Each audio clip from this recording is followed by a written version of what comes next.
Story 1: Shadows over Oakmont High. Back in the crisp autumn of 2010, during my sophomore year at Riverside Oaks High in the quiet town of Fairview, I found myself drawn into a whirlwind romance with Brandon, a confident and charismatic junior who had a way of lighting up any room he entered. At first, our relationship was built on long, carefree conversations in the corridors, impromptu walks to the local diner after classes, and shared secrets beneath the old oak tree in the school courtyard. Brandon's warm smile and attentive nature made me believe that we were forging a connection that might last a lifetime. However, as the leaves turned and winter crept in, the early excitement began to reveal its darker side. After about a month of what felt like a perfect beginning, I noticed small, unsettling changes in Brandon's behavior. What started as caring concern soon morphed into a need to control every aspect of my daily life. He would call unexpectedly during my study sessions, demand to know my whereabouts down to the minute, and grow inexplicably jealous if I talked to other friends. Despite these red flags, I tried to convince myself that it was simply the anxiety of young love. Yet, by midwinter, his controlling tendencies had escalated beyond a mere quirk. At the close of the school year, with a heavy heart, I decided to end the relationship. The decision was agonizing. Brandon was visibly hurt, and his disappointment left a lingering sadness in the hallways of my mind. Summer brought a brief reprieve, a season where I could finally distance myself from the emotional turmoil. But when the new school year began, Brandon reappeared, now as a senior while I was a junior. Our encounters in the hallways were initially polite, even friendly, but soon his presence became a constant reminder of unresolved emotions. Out of the blue, he boldly asked if we could try again, an offer I firmly declined, hoping that the passage of time would allow both of us to heal. Then, just as the year neared its end in early June 2011, an unsettling series of events unfolded. While I was quietly studying in my family's modest home, I noticed a car slowly making its way down our street.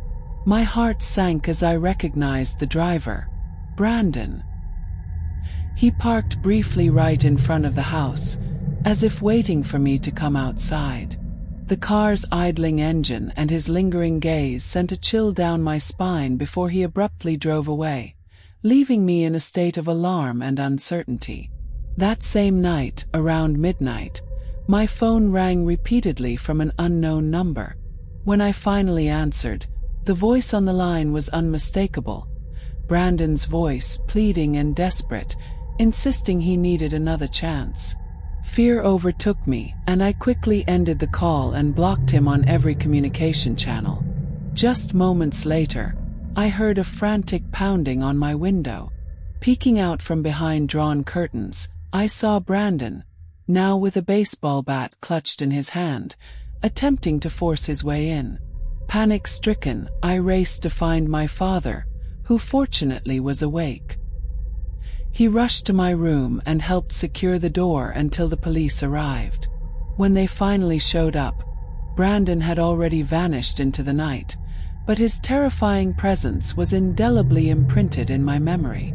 The ensuing police investigation led to a restraining order that I hope would finally bring an end to the nightmare he had become, even as I struggled to reclaim my sense of security and normalcy. Story 2: Haunting After the Bar.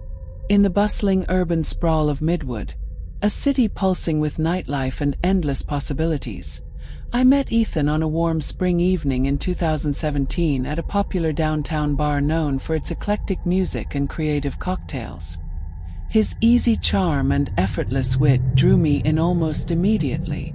Over the next few months, our relationship blossomed amid nights of intimate dinners, rooftop escapades with stunning views of the city skyline, and laughter shared during impromptu walks through neon-lit streets.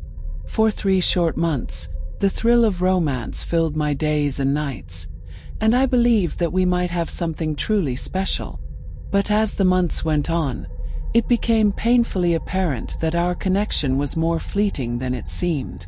Our conversations began to shift from light-hearted banter to frequent, heated debates about our future, our values, and even the simplest day-to-day choices.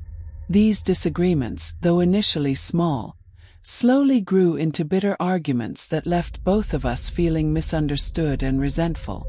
Eventually, we decided to part ways, agreeing on a breakup that we hoped would be the start of individual healing.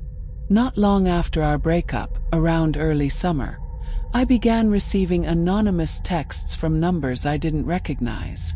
At first, the messages were nothing more than mean-spirited insults aimed at bruising my self-esteem. The words, sharp and uninvited, suggested a bitterness that I had come to associate with Ethan. Convinced that it was him, I tried to ignore the messages until I finally mustered the courage to reply, demanding that he stop the harassment. But instead of ceasing, the texts only intensified. Every time I blocked one number, a new one would appear, each carrying a string of vitriolic remarks meant to unsettle me. The situation escalated when one day I received a photo that sent a jolt of fear through me. The image showed my small apartment from a distance that unmistakably suggested it was being observed from afar. My stomach twisted in knots as I realized someone was watching me. I sent a stern warning via text that if the stalking continued, I would have no choice but to involve the authorities. In the following days, more photos arrived. Images capturing my car parked outside the building, a discreet shot of my living room window, and one particularly unnerving photo taken while I was walking down a busy sidewalk in the early evening.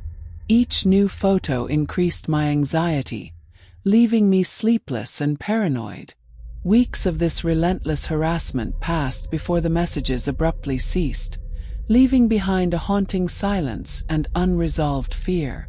Then, in the early autumn of 2017, I received a small, plain package on my doorstep. The box, about the size of a shoebox, was wrapped in plain brown paper, but what made it most disturbing was the stark, unsettling handwriting of my name on the label. With trembling hands, I opened the package and found a large stack of photographs. Some were familiar school photos from my childhood, while others were images pulled from my online social media profiles. The most chilling, however, were those taken without my knowledge. Photos capturing me on the streets, in the local cafe, and even candid snapshots from my daily routine. Overwhelmed by dread, I gathered the box and drove as fast as I could to the police station. Although I only had circumstantial evidence, the authorities soon confirmed that Ethan was behind the stalking. Despite the case now resting in legal proceedings, the ordeal left a lasting impact on my sense of privacy and trust, a reminder of how swiftly romance can spiral into a living nightmare. Story 3. The Haunting Echo of Lucas. In the hazy aftermath of college graduation during the late summer of 2014, I embarked on a new chapter in life by settling in the vibrant arts district of Portland, a neighborhood known for its eclectic mix of galleries, cafes, and creative energy. It wasn't long before I met Lucas, a quiet yet kind-hearted man with dark, wavy hair, a subtle beard, and an enigmatic smile that hinted at hidden depths. Our connection was instantaneous, and within weeks we were inseparable. Lucas moved in with me into a modest, light-filled apartment nestled near the river, a place that seemed to promise new beginnings and the blossoming of a tender, shared future. The early days were filled with gentle intimacy, quiet mornings spent reading by the window, evenings cooking together with laughter echoing through the small kitchen, and long walks along the riverbank under the glow of street lamps. Our lives intertwined seamlessly, and I believed that I had found both a partner and a friend. However, as time wore on, subtle cracks began to appear in our perfect picture. What started as occasional disagreements soon escalated into fierce arguments, especially after Lucas began to drink more heavily. His once reserved demeanor transformed into fits of anger that left me feeling scared and isolated within the confines of our shared home. One particularly stormy winter night, after a particularly explosive fight, we mutually agreed that our relationship had reached its breaking point. Lucas moved out abruptly, leaving behind a mixture of cherished memories and bitter resentment. In the weeks that followed, I tried to rebuild a sense of normalcy, but the remnants of our time together seemed to linger in every shadow of my apartment. It began with small anomalies. A door I was certain I had locked was found slightly ajar upon my return from work, a cherished photo frame inexplicably moved, or items missing from their usual spots. Initially, I chalked it up to my own forgetfulness, but a persistent unease grew as the incidents became more frequent. One evening, while I was preparing dinner in the dim glow of my kitchen, I distinctly heard the soft creak of the front door. My pulse quickened as I moved cautiously to investigate, only to find nothing amiss. Still, the feeling that I was not alone in my own home was overwhelming. The most terrifying night came on a chilly November evening around 2 a.m. I awoke with a start, disoriented by the unfamiliar sounds in the darkness. As I sat up in bed, I caught sight of a dark, indistinct figure at the foot of my bed. The figure, shrouded in shadows and exuding an aura of silent menace, stood frozen for what felt like an eternity before slowly gliding away down the hallway.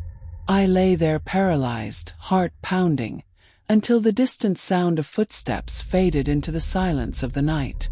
The next morning, my apartment felt violated, each room echoing the memory of that ominous presence. I immediately reported the incident to the police. While they took down my statement and conducted a routine check, nothing overtly incriminating was found, which only added to my mounting anxiety.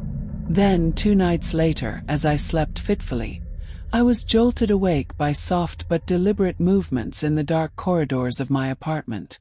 This time I managed to grab my phone and dial 911. Locked inside my bedroom, I listened in terror as I heard a faint but unmistakable voice calling my name.